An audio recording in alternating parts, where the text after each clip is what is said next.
Le podcast Athlète Entrepreneur, animé par Amélie Delobel, vous relate les différents parcours inspirants d'anciens sportifs ou sportifs actuels de haut niveau de différentes disciplines qui se sont tournés par la suite ou sont actuellement dans le milieu entrepreneurial.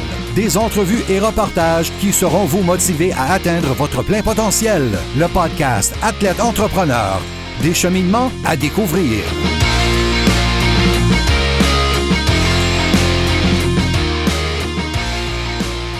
Bonjour à tous, ici votre hôtesse Amélie Delobel et je suis très heureuse de vous accueillir sur mon podcast Athlète Entrepreneur pour cet épisode 065. Athlète Entrepreneur est un podcast qui a pour but de motiver les athlètes ou anciens athlètes qui souhaitent se lancer en affaires. Avant de vous parler de mon invité du jour, je vous invite à rejoindre le seul groupe Facebook d'athlètes entrepreneurs de la francophonie. Pour ce faire, simplement aller au ameliedelobel.com/groupe et répondre à 3 petites questions. Au plaisir de vous accueillir. Aujourd'hui, j'ai la chance de discuter avec Steve Bégin, un ancien hockeyeur qui a disputé 560 matchs dans la LNH, dont un peu plus de la moitié avec l'uniforme des Canadiens de Montréal. Depuis sa retraite officielle en janvier 2014, l'ancien capitaine des Foreurs de Val-d'Or dans la LHJMQ a occupé le rôle d'entraîneur adjoint, d'entrepreneur, de conférencier et il a même lancé un livre en novembre 2019. Sans plus attendre, je vous laisse à cette entrevue. Bonne écoute! Alors, je suis actuellement avec mon invité du jour, Steve Bégin. Salut Steve, comment ça va? Ça va très bien toi-même? Ça va très bien, merci beaucoup.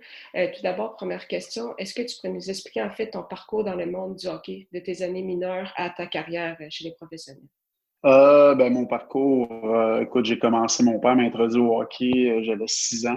Je me souviens me demander, c'était après une partie de balle donnée, j'avais joué avec deux amis là-bas, 2 garçons d'un des coéquipiers à mon père dans son équipe de balle. Puis en revenant à la maison, il m'a dit Steve, tu sais, les 2 jeunes que tu joues avec, ces 2-là jouent au hockey. Est-ce que tu aimerais ça jouer au hockey? Puis je me souviens, j'étais assis, je l'avais regardé, j'ai dit OK, ouais, OK, je joue au hockey. Mais tu sais, je regardais le hockey avec mon père à la télévision, c'est une période où, avant d'aller me coucher. Puis, mais tu sais, pas plus que ça.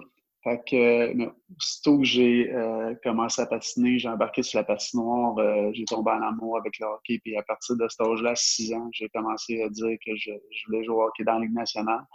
Euh, j'ai euh, euh, j'ai continué, j'ai joué, j'ai commencé là, pré-novice, après ça, novice, comme tous les petits gars, je ferais beaucoup de buts. Puis rendu à tombe, je me souviens après une partie, je pense que j'avais 10 ans, mon père est venu me voir, puis on a gagné la partie, je me trompe pas, on avait peut-être perdu, mais j'avais marqué 3 buts. Puis il m'a dit, il posait toujours, lui et mon père, c'était toujours sur le travail. Travail, travail, travail. Tu veux quelque chose dans la vie, travaille pas. Tu sais, on était sur l'aide sociale, mes parents étaient séparés, ma mère est partie, j'avais 1 an et demi. Et puis, fait que mon père, c'était toujours basé sur le travail. Donc, pose la question, puis t'as-tu bien joué à ce soir? Je dis, ben, ouais, je pense que oui. J'ai marqué 3 buts. Donc, d'après moi, j'ai bien joué. Il dit, tu penses-tu que à cause que tu comptes des buts, tu marques des buts, que ça veut dire que tu joues bien, que tu travailles fort? Ben, je pense que oui. Il dit non, marquer des buts, c'est facile. Là. Des compteurs, il y en a dans toutes les ligues, dans toutes les catégories, à tous les âges. Il y en a dans toutes les équipes. Si tu regardes dans la Ligue nationale, c'est pas juste des marqueurs de 50, 60 buts, il y a toutes sortes de joueurs. Si tu veux jouer au hockey dans la Ligue nationale, il faut que tu changes ton style de jeu. Donc, moi, je comprenais comme pas grand-chose. Tu sais, j'étais là, ben voyons, c'est pas ce qu'il veut dire. Puis, mais par contre, je l'ai écouté parce que quand il a dit si tu veux jouer au hockey dans la Ligue nationale, puis moi, il m'a eu de là. Fait que il dit tu dois changer ton style de jeu puis jouer comme Dale Hunter. Dale Hunter, ceux qui ne connaissent pas, pour les plus jeunes, c'était une peste. Là. Tout le monde le détestait. C'était un joueur qui pouvait faire enrager l'équipe adverse là, en une fraction de seconde. C'était un gars qui travaillait, qui lâchait jamais, mais il avait toute une hargne, éthique de travail incroyable. Mais il n'avait pas peur de rien. Là. Il fonçait dans le tas, puis il dérangeait tout le monde. Tu jouais avec lui, tu l'adorais, tu jouais contre lui, tu voulais le tuer. Donc, mon père, il m'a dit, si tu veux jouer au hockey national, joue comme Dale Hunter. À partir d'Atome, j'ai changé mon style de jeu. sais, il y en a qui pensent souvent que j'ai commencé à jouer comme ça, de la façon qu'on m'a connu, hein, quelqu'un qui travaillait fort, qui frappait, qui bloquait les rondelles. Lorsque je suis tombé pro, non, j'ai commencé à tombe à jouer comme ça. Puis j'en ai pris une fierté également. J'ai toujours joué comme ça à tombe, puis oui, battant, jet. Puis pour moi, là, c'était une fierté. Puis je devais toujours travailler plus fort que la personne qui était assise à côté de moi. Tu sais, tu crées un genre de challenge. Oui, tu es dans une équipe, tu veux bien performer en équipe, mais tu veux quand même bien performer également. Tu veux travailler. Pour moi, mon challenge, c'était de travailler plus fort que tout le monde qui était dans mon équipe, donc tous mes coéquipiers. Fait que moi, ça, c'était très important. Puis, fait que j'ai cheminé de même, j'ai avancé à tombe, puis oui. Euh, puis oui, je me souviens, ma première année, j'ai été coupé du 2A. J'étais vraiment tellement frustré, là. Tu peux même pas croire. J'étais toujours un des meilleurs joueurs, puis là, on m'avait coupé pour aucune raison. Anyway, fait que là, après ça, on s'en va bantam. Puis moi, tout le temps que j'avançais, c'était toujours, il ne passera jamais la prochaine étape. Puis, tu sais, je n'irai pas dans le 2 lettres en haut. Puis là, c'était rendu bantam. Bantam, c'est juste que tu commences à frapper. Et puis, j'étais tout petit. Moi, j'étais pas gros, j'étais pas grand. Donc, ça ne passera jamais. Puis, je me souviens, aucun entraînement, mon entraîneur il parlait, puis il m'a dit, tu sais, t'es invité, c'est parce que t'es des meilleurs dans les tests, puis ils sont obligés de prendre les 40, je pense dans ce temps-là, c'était les 40 premiers dans les tests qu'ils faisaient, là. Puis, j'étais dans les top, comme toujours. Puis, il dit, à cause de ça, j'ai pas le choix, mais t'es pas assez gros, moi, j'ai peur que tu te fasses mal, là, c'est contact, tout ça. Je regardais, j'ai dit, check mon ben aller. Puis je savais que lui, il ne m'aimait pas d'avance. Fait que, écoute, j'étais celui qui frappait le plus dans le camp. Tout le monde me détestait, là, c'était incroyable. Puis à la fin, il est venu me voir, il dit, ben, j'ai pas le choix de te garder, tu été un de mes meilleurs. Fait que moi, je t'aurais pas gardé, mais j'ai pas le choix. Fait que là, j'ai fait de la Bantam 2A. L'année ensuite, il y avait une équipe Midget 3 qui s'en venait à Trois-Rivières, les Estacades. Et puis, dans ce temps-là, c'était 16 ans et moins pour faire le midget 3. À ce temps, je pense que tu as le droit des 17 ans, mais tu n'avais pas le droit. Donc, j'étais arrivé au camp. Encore là, j'avais tout un camp d'entraînement. On parlait beaucoup de moi dans les médias. Je faisais des points, je frappais, je dérangeais, je jouais très bien ma game. Puis, tu sais, tout le monde disait, c'est sûr que tu restes, c'est sûr que tu restes. Mais l'entraîneur m'a coupé le dernier. Puis sa raison, écoute, a été seulement de me dire que tu as 15 ans, l'an prochain, tu vas pouvoir revenir, on va garder ton numéro. Je me souviens, j'avais le 32 là, dans le camp d'entraînement, ce qu'il m'avait donné. Il me dit, on va garder ton numéro. C'est comme si ça allait me calmer puis justifier les affaires. Ah, OK, c'est bon, tu gardes ce numéro-là. Fait que, puis il m'a dit, tu sais, il y a 3 autres joueurs qui ont 16 ans, que c'est leur seule chance de se faire voir pour jouer pour se faire repêcher. Donc, on va donner une chance à eux, puis l'an prochain, toi, tu vas avoir ta chance. Parce que, hey, écoute, déboussolé, là, j'étais tellement frustré. Je suis arrivé dans le Bantam 2A cette année-là. Je me suis fait suspendre, je pense, une dizaine de games, je ne me trompe pas. Et puis, tu sais, j'avais toujours été un leader, quelqu'un qui prêchait par l'exemple. Puis là, j'étais dans le Bantam 2A. J'étais le capitaine. Là, un moment donné, mon entraîneur est venu me voir. Il dit, Steve, c'est quoi ton rêve? Je dis, ben, tu sais, c'est jouer au hockey dans la Ligue nationale. Il dit, mais tu penses que tu vas jouer au hockey dans la Ligue nationale de la façon que tu joues présentement? Il dit, là, t'es pas un leader, t'es pas mon capitaine, là. T'es toujours suspendu, tu fais toujours des niaiseries. Euh, on te sent frustré, puis je comprends que tu es frustré depuis le début de la saison, tout ça. Il m'a fait comprendre, il dit, tu sais, si tu veux jouer au hockey dans le national, il faut que tu changes ton style de jeu. Puis de un, si tu veux juste te faire rappeler dans le midget 3 et jouer au midget 3 l'an prochain, là, redresse-toi. Là. J'ai tout de suite pris le message, puis à partir de là, ça a comme. Fait que l'année suivante, j'ai fait le midget 3. Le midget 3, durant l'été, il y avait un camp d'entraînement pour Équipe Québec. Puis habituellement, Équipe Québec, c'est des joueurs, je pense que la plupart des joueurs, c'est des joueurs de 16 ans qui sont dans le junior majeur. Moi, j'avais 16 ans, je tombais midget 3A, je n'avais pas été repêché naturellement. J'étais tellement pas gros que j'avais joué dans le Bantam 2A. Mais mon meilleur chum qui jouait avec moi dans le Bantam 2A s'était fait repêcher. C'est un gros gabarit, c'est un gros bonhomme. Puis, donc, lui, il n'a pas fait le midget 3, il est allé junior majeur. Fait que, j'ai été nommé capitaine du midget 3. Puis, mon assistant coach, Alain Groslot, était l'assistant coach à Richard Martel avec Équipe Québec. Et puis, Richard Martel m'a conté l'histoire par la suite. Il me disait, ton entraîneur Alain Groslot, dans le midget 3, là, il n'arrêtait pas de m'appeler. Là, je te le dis, il faut que tu essaies mon capitaine. Parce que, tu sais, l'été, ils font un gros camp d'entraînement. Ils apportent tous les joueurs qui sont censés jouer dans le junior. Et puis, aux fêtes, juste avant les fêtes, au mois de décembre, il y a un mini-camp de 2-3 jours, juste avant de partir pour le tournoi était en Grande Prairie, avant de partir pour la Grande Prairie.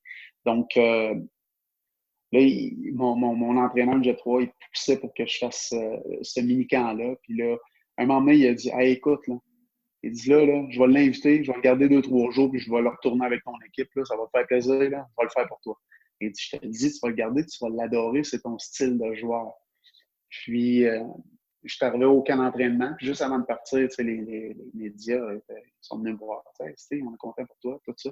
Puis, j'étais loin d'être un des top marqueurs de mon équipe, là. Tu sais, j'ai toujours, comme j'ai dit, j'ai toujours joué le même style de jeu. Fait que j'étais le seul invité là. Puis, moi, je me créais toujours des défis, des challenges. Puis, j'ai dit avant de partir aux médias, j'ai dit, parce que les autres pensaient que j'allais juste là pour ces 2-3 jours, justement, que j'allais revenir ici, que j'allais pas faire l'équipe. J'aurais dit, moi, je reviens pas ici, je fais pas l'équipe là-bas, là. Je vous dis, je vais faire l'équipe. Je suis allé là-bas, j'ai fait l'équipe. Puis, quand j'ai fait l'équipe, il y avait d'autres médias là-bas qui m'ont dit, ah, si tu fais l'équipe, tu vas jouer sur peut-être l'extra joueur ou tu vas jouer sur le 4e trio. J'ai dit, ah, j'ai dit, moi, là, je pars d'ici, je commence sur le 4e trio, je vais finir sur la première ligne. Checkez bien ça, je vous le dis. Puis, pas personne ne me connaissait, là, à part mon chum. Puis, j'avais deux gars que j'avais joué au hockey mineur avec eux autres tout le long, là, dans le 2A. On était toujours ensemble. David Thibault et Marc-André Godette, un défenseur. Puis, eux autres savaient de la façon que je jouais, là. Donc, je suis arrivé là-bas, mais ce qui devait arriver arrivant, là, j'ai commencé à 4e trio, sur le 4e trio, puis ça n'a pas pris de temps que je me suis ramassé sur le premier trio. Le coach a trippé sur moi, tellement trippé sur moi que durant l'été, lui, il s'était fait congédier à Saint-Hyacinthe par les Lasers, puis il a signé avec les Foreurs de Val-d'Or et ils m'ont repêché en 2e ronde, le 16e au total cette année-là, en 95. Le repêchage était à Drummondville. Et puis, donc, c'est lui qui était mon coach de l'équipe Québec qui m'a connu là. Il a tellement trippé sur moi qu'il me voulait absolument dans son équipe junior. Puis, à partir de là, j'ai su que j'allais jouer au hockey dans la Ligue nationale. C'est sûr que il y a beaucoup de jeunes qui rêvent à une Jet 3. Là. Je n'avais pas joué une game là, dans le junior majeur encore, mais je le savais que pour moi, c'était un pas dans la bonne direction. Puis je commençais déjà à faire à créer des surprises à cet âge-là. Donc, parce que jamais personne ne m'aurait vu jouer là, jouer un dans le 3A, 2 avec cette équipe-là. Donc, par la suite, je m'en vais junior majeur. J'ai fait ma première saison junior majeur et je me suis fait repêcher dans la Ligue nationale 40e au total. Puis encore là, j'étais classé genre, je pense que c'était 3e ronde. Puis moi, je suis parti là-bas et je me disais, écoute, je vais sortir 6, 7, 8e ronde. Moi, ça ne me dérange pas, je veux juste me faire repêcher, c'est mon rêve. Et puis par la suite, je vais, rendu sur place, je vais faire ma place comme j'ai toujours fait. Et puis, j'ai sorti 2e ronde, 40e au total. La façon que c'est passé, c'est une petite anecdote comme ça. L'été, tu as beaucoup de dépisteurs qui t'appellent, tu rencontres des dépisteurs. Puis je me souviens, on avait été voir à Québec plusieurs joueurs du Québec. On avait été rencontrer dans la ville de Québec les Flames de Calgary. Il y avait le dépisteur-chef qui couvrait tout le Québec, qui restait dans la ville de Québec, donc on était là-bas. Puis il y avait le dépisteur en chef aussi de Calgary qui venait voir, qui venait nous rencontrer avec le dépisteur du Québec. Donc, le dépisteur du Québec, c'était Normand Poisson et l'autre, le dépisteur en chef des Flames de Calgary, c'était Tom Thompson. Moi, je parle zéro anglais tout ça. On s'en va là. On était plusieurs, dont moi, je m'étais rendu là avec mon meilleur chum David Thibault, qui rencontrait également les Flames. Puis, juste avant moi, il y avait Daniel Gonneau qui venait de finir sa rencontre, puis il descend, puis il s'en vient nous parler, il dit « Hey, ça se fait bien été, ils ont 2 choix en deuxième ronde, 39, 40e, puis ils vont nous choisir, ils me l'ont dit, ils vont commencer à parler avec mon agent, puis c'est sûr, je m'en vais là. Cool, tu sais, c'est bon, c'est le fun, content pour toi. » Donc, je m'en vais dans la chambre d'hôtel. Je commence à leur parler. Je parlais zéro anglais, fait que je m'adressais toujours à Normand. Puis Normand parlait à lui, puis à Tom, il parlait à Normand. Puis là, il me dit, écoute, Tom puis Calgary, ils trippent sur toi. On était là à Hull lorsque tu t'es battu contre Peter Worrell en fin de saison. Peter Worrell, c'était un des tops de la Ligue, là, lui puis Georges Larac.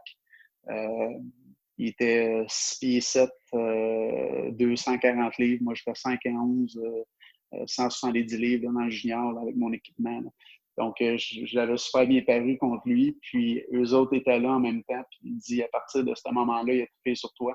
Là, il m'explique qu'ils ont 2 choix en deuxième ronde, puis qu'il allait me choisir soit 39 ou 40e. Fait que là, je suis là, moi. Il dit ça à tout le monde. Fait que, je me fais pas d'histoire avec ça. Puis, je l'ai juste dit à mon agent puis à mon meilleur chum qui était là. J'ai dit, ouais, on dit ça à tout le monde. Puis, mais je pense qu'il ne leur avait pas dit à lui. Mais, tu sais, moi, je me créais pas d'attente, rien, parce que je voulais pas être blessé rendu là-bas. Puis, moi, comme j'ai dit, je vais sortir 6, 7, 8e ronde, puis j'ai pas de problème avec ça.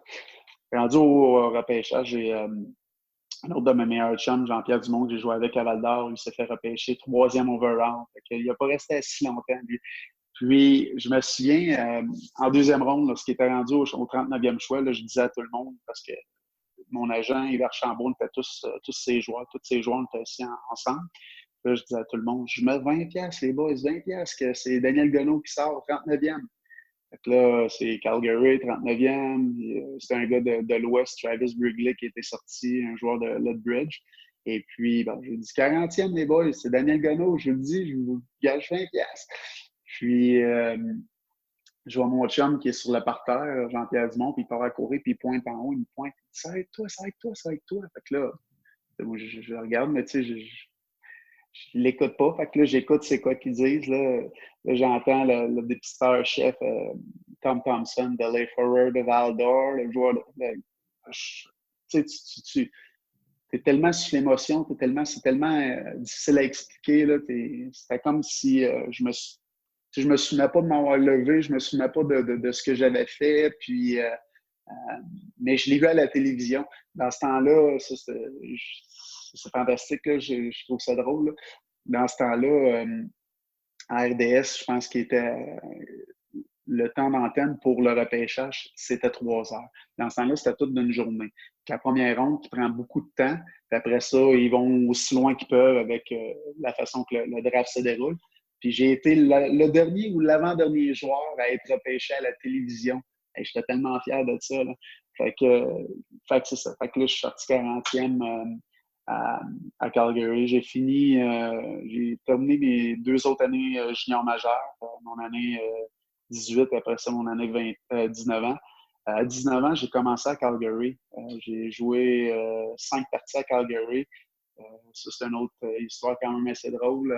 Je suis parti là-bas, puis tu sais, l'année d'avant, j'avais eu mon premier camp d'entraînement. Ça avait super bien été. J'avais joué de la façon que j'ai toujours joué. Je me présente à ce camp-là, même chose. Mais tu sais, quand tu vas là, tu es junior. J'ai 19 ans, donc je sais qu'après une semaine, tous les joueurs juniors, ils les renvoient. À part leur choix de première ronde, ils leur donnent toujours quand même plus de visibilité et une plus grosse chance. Puis dans ce temps-là, on parle des années milieu 90, les jeunes n'ont pas beaucoup de chance. Ils vont toujours avec les plus vieux, l'expérience. Puis tu sais, c'est pas comme aujourd'hui. Aujourd'hui, là, ils donnent beaucoup de chance aux jeunes. Puis c'est rendu une ligue de jeunes, là, la Ligue nationale. Puis, donc, je me présente là. Moi, j'ai pas d'habits, là. Je me présente là avec j'ai quelques paires de shorts, jeans, t-shirt, un gilet s'il fait froid, avec un petit manteau, mon stock de hockey. Mais je passe la première coupeur, puis ils me disent que j'allais jouer des games hors concours. Moi, j'avais zéro habit, rien, là, rien de propre. Là. Fait que j'ai demandé à Joël Bouchard s'il pouvait m'aider. Joël Bouchard m'a donné 2 sous, quelques chemises, des cravates, une paire de souliers propres. Il dit, tiens, roule avec ça, puis tu me redonneras mes petits cendres. J'ai dit, hey, parfait, c'est super gentil. Donc, j'ai fait tous les games hors concours. Puis la dernière game hors concours qu'on a joué, c'est, si je ne me trompe pas, c'est ça, je pense que c'est la dernière game hors concours, c'est contre Phoenix. Je me suis fait mettre dehors durant la première période. Je frappais tellement, ça allait super bien. On dirait que j'avais plein d'énergie toujours, puis j'étais tellement excité que c'était la Ligue de Tough qui était là, l'autre bord. Puis j'en ai enligné un, puis il a voulu protéger sa rondelle, il s'est tourné le dos à moi. Moi, j'arrête pas, là. J'ai passé au travers, puis là, il y a eu une grosse mêlée générale, les 5 sur la glace. Moi, j'avais aucune idée contre qui je jouais, là. Moi, ça me dérangeait pas. Donc, c'était une ligue de top. Fait que, anyway, je me fais mettre dehors, puis là, je suis là à l'arbitre. J'ai été chanceux, c'est un arbitre. Fait que chanceux, oui, puis non. Là. Chanceux parce que j'ai pu lui parler. C'est un Français, c'est un Québécois. Fait que là, je fais non, tu peux pas me mettre dehors, s'il te plaît, fais pas ça. Tu sais, c'est les premières games que je joue, puis j'essaie de faire l'équipe. Il dit non, t'es dehors. Puis après la période, quand tout le monde est arrivé, tout le monde, les joueurs me traitaient de malade parce que c'était des ligues de tough, que c'était comme des toughs, j'avais fait ça. Puis le coach, il était tout souriant, et Knuckles, il dit good job, good job. Puis là, moi, je suis là, moi, je comprenais plus rien, hein, ce qui se passait. Donc le lendemain, j'arrive à l'aréna, puis l'équipe devait être faite pour midi. Donc j'arrive le matin vers 9h à l'aréna. Puis il y a un des gérants d'équipement qui est dans l'entrée, puis il attend comme ça. Puis il me dit faut que tu ailles en haut. Puis Barrigoune de quoi en anglais, moi je comprends rien, zéro bonne barre. Là, il y avait, je pense que c'est Denis Gauthier ou Joël Bouchard, je m'en souviens plus. Il me dit, je dis, hey, veux-tu m'aider? Là, il me parle, là, puis là, il dit, faut que tu ailles voir le directeur général. Puis là, il me dit comment elle est. Fait que je m'en vais là, j'arrive dans le bureau. La même chose, il commence à me baragouiner quelque chose en anglais. Là, je suis là. OK. My agent. Fait que là, il dit, hey, yes. Fait qu'il a utilisé ce speakerphone. Puis, mon agent était là. Fait que là, je commence à parler avec mon agent. Je dis, là, c'est quoi qu'il y a, là? C'est quoi qui se passe, ça? Je me retourne junior, c'est ça? Il dit, non, ils veulent te signer un contrat. Je dis, ah, ouais, ils veulent me signer un contrat. Je dis, ouais, mais moi, Archie dit là, que je veux pas signer de contrat s'il me retourne junior. Moi, j'ai jamais eu d'argent, puis je veux pas arriver en bas avec plein d'argent, tu sais, dans le junior, avec plein d'argent, puis que ils me disent que je suis différent parce que j'ai de l'argent, puis que, tu sais, je veux pas ça, là, moi. S'il me signe, je veux qu'il me garde. Fait que là, moi, j'ai 19 ans, là, tu sais, je dis ça à mon agent. Fait que mon agent commence à parler avec, puis il me dit, non, ils veulent te garder. Je dis, ah, je fais l'équipe. Il dit, oui, oui, tu fais l'équipe. J'ai dit, demande-lui où est-ce que je dois signer.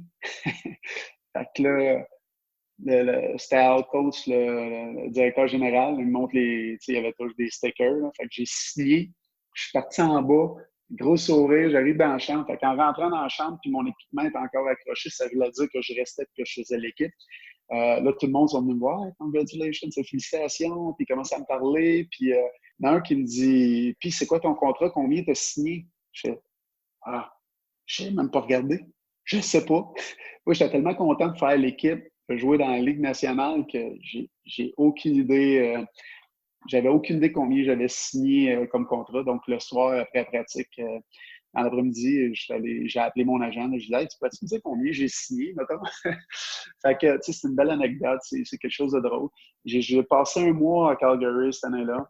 Après, on perdait, on n'avait pas une équipe, grosse équipe. Fait qu'ils m'ont renvoyé junior pour que je sois dans un environnement gagnant et que je continue à me développer. Tourné à Val-d'Or, on a gagné la Coupe du Président. Ça a moins bien été la Coupe Memorial. Par la suite, j'ai passé 3 ans up and down. J'ai fait la navette entre Calgary et Saint John dans la Ligue américaine. La 3e année, on a gagné la Coupe Calder. Puis j'ai été nommé MVP des séries. Puis mon directeur général, qui était Greg Button, il me dit plus jamais tu vas jouer dans la Ligue américaine. Toi, tu vas jouer dans la Ligue nationale, puis à partir de l'an prochain. Donc là, tu sais, je prenais pas ça comme du bonbon encore une fois, comme de l'argent. Fait que j'ai toujours travaillé fort tout ça. Puis à partir de cette année-là, j'ai commencé ma carrière dans la Ligue nationale. Fait que c'était, tu sais, je suis fier de ce que j'ai accompli, de où ce que je me suis rendu, de ce que j'ai fait. Puis, c'est ça. Tu sais, je suis parti quand même de loin, puis j'ai réussi à atteindre mes rêves. Là. Puis justement, ta carrière professionnelle qui a duré quand même plusieurs années jusqu'à ta retraite en janvier 2014, donc justement à cause d'une blessure. Comment ça s'est passé justement ton adaptation vers le milieu du travail, le hockey? Justement, tu disais que tu en mangeais depuis que tu avais 6 ans, de prendre justement ta retraite. Est-ce que ça a été difficile? Est-ce que tu avais un plan sur ce que tu allais faire une fois ta retraite ou tu as vu ça en cours de route? J'ai eu la chance de prendre 2 retraites. C'est pas tout le monde qui a cette chance-là. Ma première retraite, ça n'a pas bien été. Ben, pas bien été. Tu sais, moi, j'ai fait la Ligue nationale. J'ai rentré dans la Ligue nationale parce que j'étais quelqu'un qui se plaignait jamais, qui disait pas un mot. Tu sais, j'ai joué souvent avec des blessures. J'avais une blessure à l'épaule. J'ai 8 ans de temps que débarquer, embarquer avant que je me fasse opérer. 8 ans de temps.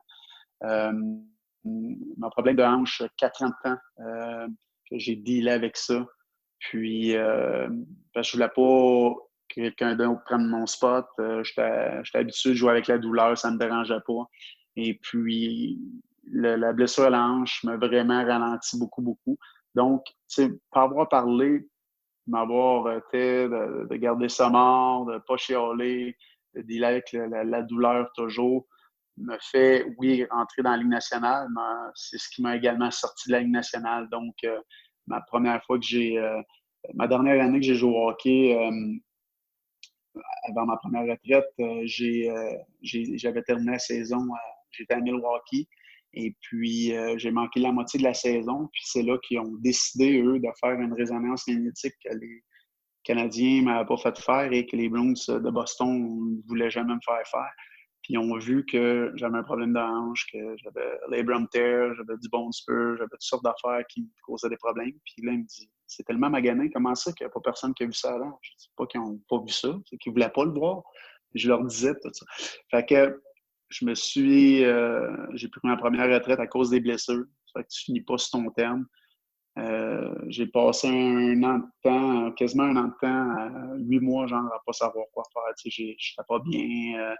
J'avais changé ma routine de tous les jours, là, de ce que je faisais. Tu sais, toujours m'entraîner, bien manger, être sérieux, tout ça. Tu sais, OK, là, je suis rendu une personne. Ben, excuse du terme, là, mais normal. Tu sais, je suis plus un joueur professionnel de hockey. Là, c'était fini. Puis, mais tu sais, là, quelques semaines après, lorsque j'avais terminé la saison, une semaine après, j'étais censé me faire opérer. Puis j'avais dit à mon agent, je dis non, on va attendre une semaine. Je dis, on va attendre, je veux m'entraîner, je vais essayer de renforcer alentour de ça, voir comment ça va arriver. Une semaine après, je l'ai rappelé, j'ai dit, oublie ça, ça me prend 45 minutes de sortir du lit. J'ai mal, j'ai de la misère à marcher, j'ai de la misère à faire des choses, des activités avec mes enfants. J'ai dit, oublie ça, c'est fini. Fait que c'est de là que ça. Fait que je ne savais pas quoi faire, j'étais pas prêt. Puis, j'ai commencé à faire la télévision à TVA. Tu sais, j'étais pas là mentalement. C'est pas ça que je voulais faire. Je voulais jouer. J'avais pas terminé sur mon terme, sur mes termes à moi. Donc, j'ai été chanceux. J'avais une opération de cédulée le 11 janvier. Puis le 12 janvier ou le 10 janvier, puis c'est 2012. Et puis, Bob Hartley m'a appelé juste avant. Il voulait savoir si je voulais aller jouer pour lui en Europe. Puis là, j'ai finalement avoué que j'avais un problème de hanche, que j'allais me faire opérer. Il a dit, ah non, on va te faire opérer. Je dis, non, je peux la retarder et essayer d'aller jouer. Il dit, non, fais-toi opérer. Je me suis opéré. Il dit, tu vas voir, c'est fantastique. Donc, je me suis opéré, puis il m'a rappelé après. Il m'a rappelé de savoir comment ça allait, tout ça. Fait que, genre, ça va super bien. Je me suis jamais senti bien de même. Tu sais, c'était vrai, là, j'avais pas de douleur. Ça créait toujours des douleurs à mon dos. Puis là, j'avais 0 puis une barre, là. C'était incroyable. Et puis, il dit, ah, ben écoute, je te rappellerai plus tard cet été, voir, puis si tu peux venir en Europe. Mais là, il a signé, juste avant le repêchage, en 2012, il a signé à Calgary. Fait que là, moi, je me disais, mon chien est mort, je pourrais pas aller en Europe, tu sais, mon contact est plus là. Le lendemain qu'il a signé, je me trompe pas, il m'a rappelé. Il m'a demandé comment ça allait, tout ça. Puis il m'a dit qu'il aimerait ça m'inviter au camp d'entraînement. Fait que là, moi, ben voyons donc, j'ai dit, c'est sûr.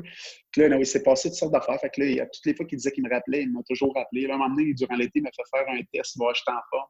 Le mountain, tu sais, tu pars Tu fais ça 2 fois, tu pars de la ligne des buts, tu vas à la ligne bleue, tu reviens à la ligne des bleus, ligne rouge, ligne des buts. Tu fais toutes les lignes de même, aller-retour, tu attends un petit 45 secondes de pause, puis tu le refais encore, ou tu le rentres en 45 puis en 48 secondes, en bas de ça. Fait que je l'ai été en haut de ça les 2 fois, mais Bob il a dit, en ce temps-ci de la saison, t'es vraiment en forme. Il dit, je suis content, je vais dire ça à mes boss, puis d'après moi, tu devrais être correct pour qu'on t'invite.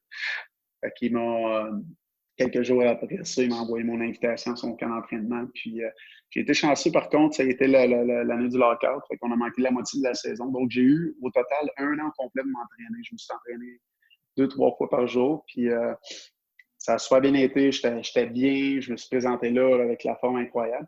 Donc, ça pour dire que j'ai réussi à planifier mon après-carrière à cause de ça. J'ai réussi à faire la paix avec moi-même du même coup parce que j'ai fait l'équipe. Pour moi, c'était incroyable. Il n'y a pas personne qui croyait en moi, mais en mes chances de faire l'équipe. Puis, j'ai fait l'équipe. Je me suis préparé mon après-carrière. J'ai investi dans une compagnie que c'est mon chum qui run, compagnie de construction en génie civil. On fait des ponts, des viaducs. Et puis, c'est ce que je fais depuis. Là. Je suis là-dedans, je me promène beaucoup. Je fais également je vais commencer à faire des conférences sur mon cheminement, sur ma carrière. Puis, j'ai terminé mon école également, mon secondaire 5. Non, ça avance. Je fais beaucoup de choses depuis que je suis à la retraite. Là. Disons que j'ai pas de break. Ah, c'est ça, ça m'amenait vers mes prochaines questions. Donc, tu mentionnais, tu as terminé ton diplôme secondaire après être retourné aux études donc en 2017, donc à 39 ans, avec l'application Challenge You. Pourquoi, justement, c'était important pour toi de terminer ce diplôme-là après plus de 20 ans sans avoir été à l'école?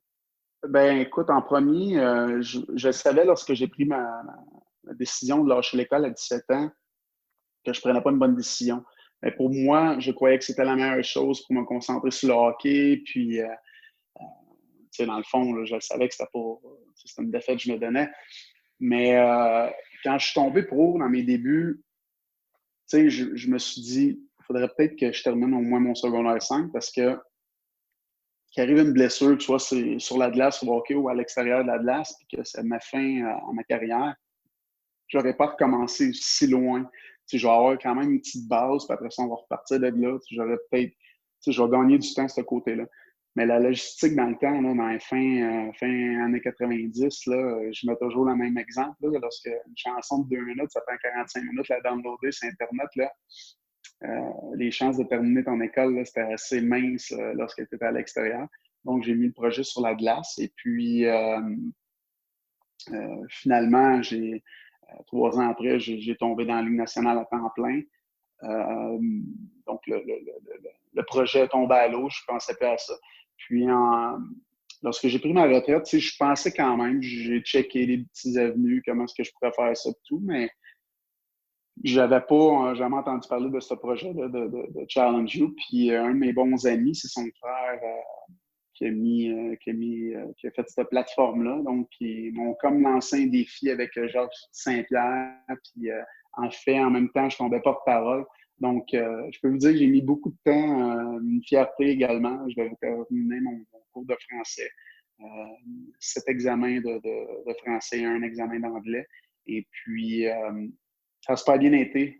Ça a pris un an de temps. Puis la journée de ma fête de mes 40 ans, le 14 juin, j'étais allé faire mon dernier examen d'anglais que la madame elle a corrigé sur place. Puis rendu à la moitié, elle a dit c'est sûr que tu passes, oublie ça, là, tu vas avoir une super bonne note. Elle dit, t'as passé. T'as passé, félicitations. Fait que je savais que j'allais avoir mon diplôme là. Puis, c'était une fierté pour moi, 1, parce que je voulais le terminer pour moi-même. 2, pour mes enfants. Je voulais être quelqu'un qui allait parler à mes enfants de l'école, comment c'est important de terminer son secondaire, d'avancer dans la vie. Je voulais être quelqu'un qui a quand même un background, qui l'a terminé. Je voulais être crédible.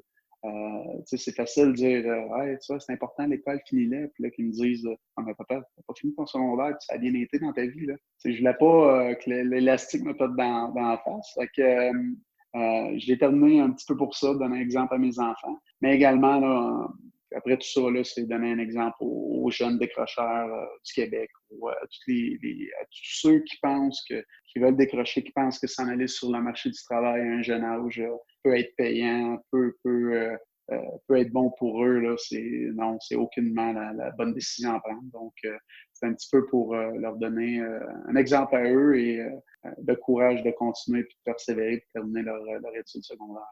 Puis avec l'entreprise Nobesco, comment ça c'est arrivé? Justement, tu avais pris ta retraite, il y a un ami qui est venu vers toi, il a parlé de ce projet-là. Qu'est-ce qui t'intéressait de ce côté entrepreneurial? Est-ce que tu y pensais déjà depuis longtemps ou vraiment c'est juste une situation qui est arrivée et tu en as profité? Ben, je checkais mes options tout ça. Lui, il est arrivé avec ça. Lui, ça faisait plusieurs années qu'il était là-dedans. Il a grandi là-dedans en construction, d'ailleurs. Mais tu sais, c'est sûr et certain que lui, c'était son rêve à lui d'avoir une grosse compagnie de construction en génie civil et tout. Puis, tu sais, c'était pas. Moi, je connaissais pas vraiment ça. Je connaissais ça zéro pin bar, on se le cachera pas. Donc, j'ai investi, je suis parti dans l'aventure avec lui, j'ai embarqué. C'est lui qui dirige tout ça. C'était son rêve à lui, dans le fond, là. Donc, je fais partie de l'aventure. Jusqu'à présent, ça a super bien été.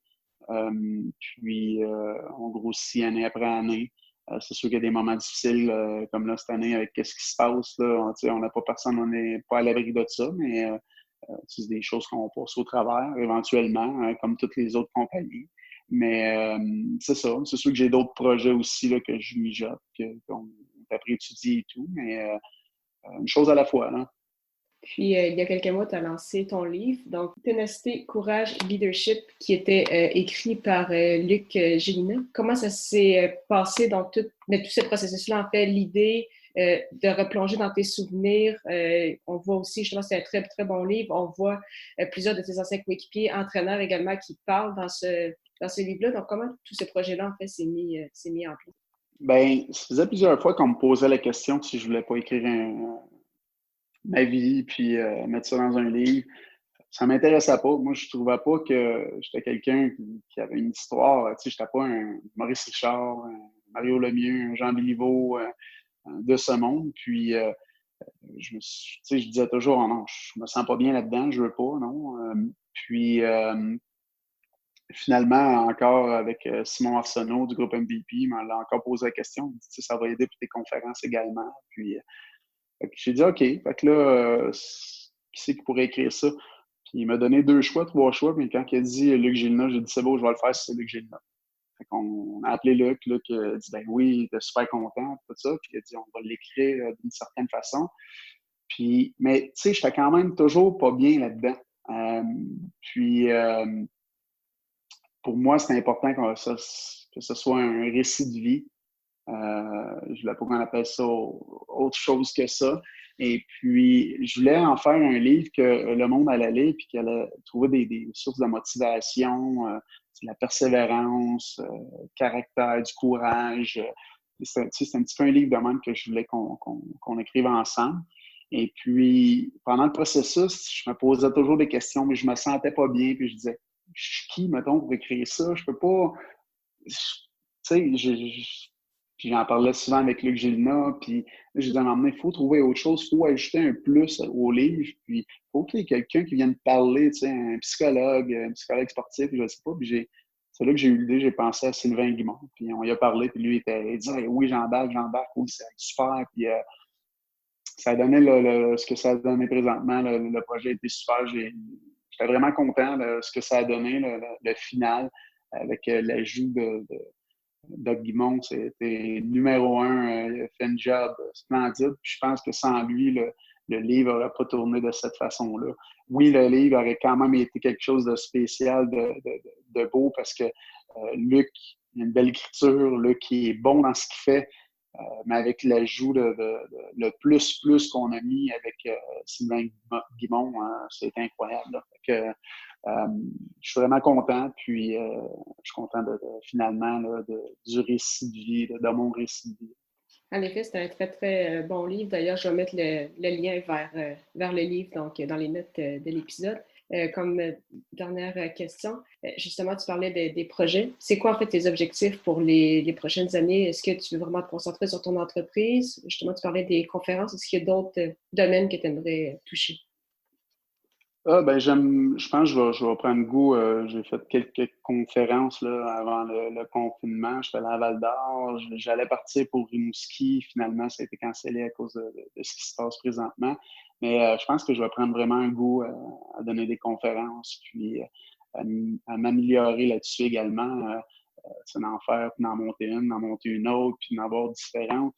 Je pense que ça, c'est un beau projet. Puis ça fait longtemps, là, ça fait des années qu'on parle de ça, puis j'en ai souvent fait dans le passé, mais je n'étais pas préparé.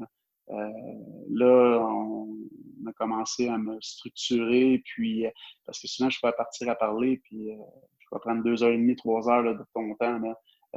Mais tu sais, il y en a qui aimaient ça, c'était juste des histoires, des anecdotes et tout, mais sur ma vie, sur le cheminement de ma carrière, mais tu sais, au bout de la ligne, là, je voulais quelque chose qui soit compact, mais que le message soit encore plus fort en 45 minutes, 1 heure, au lieu de 2h30, 3 heures, là, tu sais. Fait que c'était ça. Je pense que ça, c'est un des gros projets que je vais mettre de l'énergie beaucoup dessus. J'ai encore ma compagnie, Nabesco.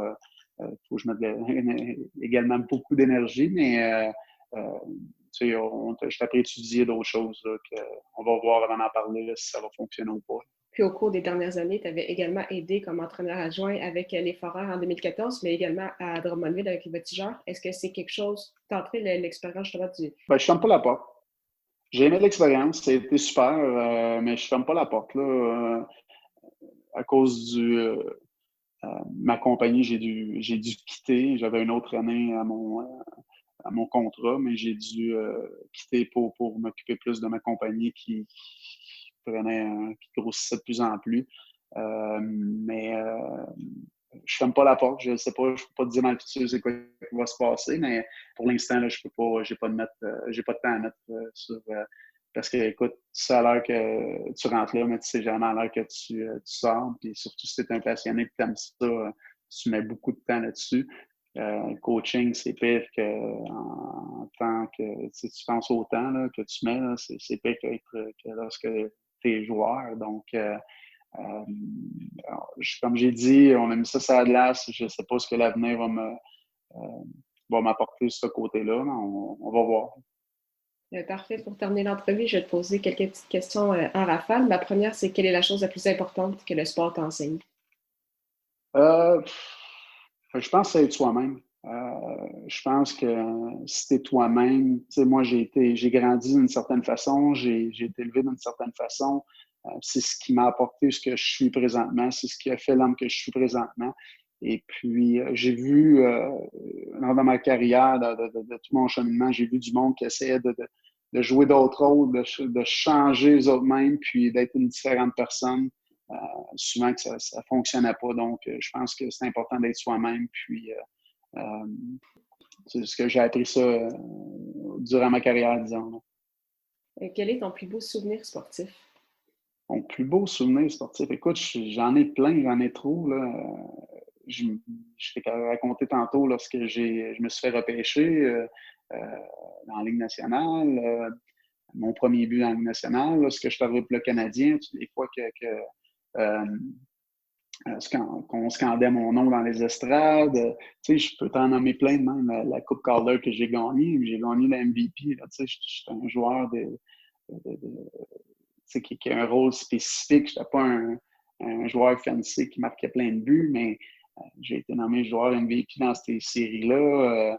Je peux t'en nommer. Puis, ma Coupe Stanley à moi, c'est mon retour que j'ai réussi avec Calgary.